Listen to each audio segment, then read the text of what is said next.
Comment trouver des aliments de qualité parce qu'il y a aliments et aliments, c'est ça. Quels aliments et ils ne sont pas tous de la même, ils n'ont pas tous le même impact sur notre corps. Bien sûr, bien sûr. Alors, première chose, dans l'état actuel de la société, nous sommes grosso modo à 80% d'aliments d'origine animale et 20% d'aliments d'origine végétale. Ça, il faut l'inverser. Mais ça ne se fait pas du jour au lendemain. Ça veut dire qu'il faut que j'aille vers 80% de végétal et 20% de produits animaux. Ça ne veut pas dire que je suis un végétalien. Le végétalien, c'est un exclusif du végétal. J'appelle ça un peu les talibans du végétal, qui ne supportent pas de prendre un œuf, un bout de poisson, un bout de poulet, etc. C'est excessif. Donc, pour avoir 80% de plus vers du végétal, il faut que je prenne quoi? Des fruits frais, de saison, si possible bio. Attention, l'agriculteur, c'est le premier acteur de ma santé.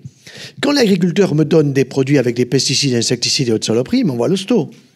Quand l'agriculteur me donne des bonnes choses, au contraire, il me permet d'être en bonne santé. C'est pour ça que je dis que dans l'avenir, il faut que nous ayons un ministère de l'agriculture et de la santé réunis ensemble pour montrer que l'agriculteur, je le valorise sans dévaloriser le médecin, en leur disant, les gars, vous devez bosser ensemble.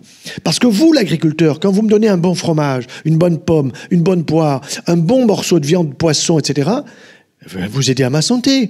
Donc, on doit payer plus cher et réduire le coût de la santé de cette façon-là. Allez faire comprendre ça aux ministres, impossible. Ils sont sous la dépendance des labos. Le labo, il veut que vous soyez malade. Il est content que vous n'arrivez pas bien à entendre, que vous ayez un peu de tout, un peu de ci, un peu de ça, quelques hémorroïdes. C'est parfait. Tout ça, il crée des maladies à partir des médicaments qu'ils ont. Exemple, vous avez du cholestérol. On vous dit que le taux normal, c'est 2 grammes. C'est faux. Vous pouvez monter à 3 grammes. Mais si vous avez 2,10, attention, vous allez faire un accident vasculaire cérébral, vous allez faire un infarctus du myocarde, vite, il faut faire une statine. Tout ça, c'est du vent en tempête. On nous trompe. On nous trompe. Et là, personne ne me fera taire. Et grâce à vous, j'ai une chance inouïe parce qu'on va diffuser. Alors maintenant, allons-y sur les aliments. Qu'est-ce que j'ai pris ce matin au petit déjeuner? Une pomme et une banane. J'ai pris des fruits de saison, mais j'ai pris des fruits de qualité, si possible bio. Parce que j'ai fait faire à mon épouse le calcul, elle est ministre des Finances depuis 40 ans, et elle m'a dit, mais écoute, en prenant bio, eh ben finalement, ça coûte pas plus cher que si on prend pas bio, parce qu'on en prend plus dans du non bio.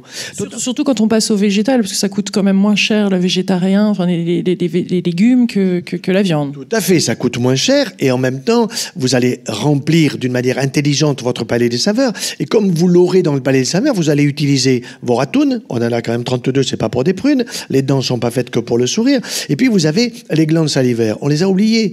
On connaît les 6 glandes salivaires majeures que sont parotide, sous-maxillaire et sublinguale. Mais on a oublié que dans les joues, dans nos joues, mettez le bout de la langue vers votre joue à droite ou à gauche, elle est humide. Pourquoi?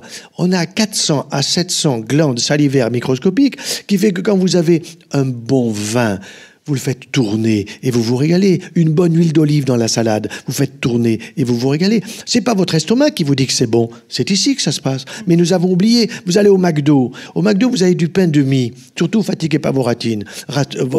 Et puis, vous avez de la viande hachée. N'a-t-elle pas été mâchée par quelqu'un d'autre avant moi? Parfois, je me pose la question. Non, c'est scandaleux. On se fout de nous. Ça, les jeunes aujourd'hui, ils sont pas conscients de tout ça. Coca-Cola. Oui, il faut que vous en ayez 1 litre à la maison pour nettoyer votre tapis, pour déboucher la tuyauterie, mais pas pour le prendre.